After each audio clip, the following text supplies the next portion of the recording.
To see Wallace from Wallace and Gromit become the symbol of a generation of young men in our year of 2026 is a bit heartwarming, given the fact that he's usually presented as an old and eccentric inventor.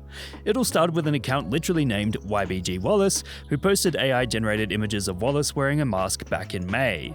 The YBG Wallace account would then go on to explain exactly how they made the image, prompting Grok to take the tough mask kid and combine him with an image of Wallace until the two were officially one and the same. The image where he holds his fingers up in the OK symbol would later symbolize the Fairs movement, which this channel discussed in a prior video, as Wallace is at heart a British lad and so it makes sense for him to use British slang. It also evolved into the "Ma got pranked" trend thanks to a certain account whose name I'm not going to say out loud. It's worth noting that Wallace and his pal Gromit have long been fixtures of the digital ecosystem due to their international recognizability. Who could forget the delights of the Gromit mug, as it existed as the perfect representation of the British kitsch aesthetic. The fact that YBG Wallace has now become a representation of British youth is thus hardly surprising, as he's always managed to encapsulate that slightly awkward yet undeniably charming persona. As a result, it's no surprise it has proliferated and evolved across social media platforms, as it seems like one can utilize YBG Wallace in a mix of reactions and shitposts.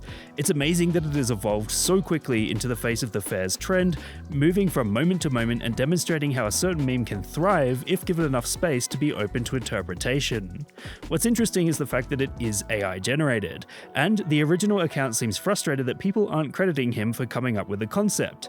Thus, YBG Wallace brings into question the definition of what art is, and if an iterative prompting process can be considered equal to that of a person making a regular meme via image or video editing software. The conversation rages on, surrounding who owns the works produced by an AI, and the memes seem to be at the heart of that conversation, given the fact that they are seen and consumed by millions, if not billions, of people. Essentially, YBG Wallace has seen itself evolving into different trends, including Ma got pranked and of course Fairs. However, perhaps the meat of the matter is the fact that it's AI generated and has so quickly spiraled out of the control of its original creator. What meme would you guys like me to give a lesson in next? Let me know in the comments below. And remember, like and subscribe!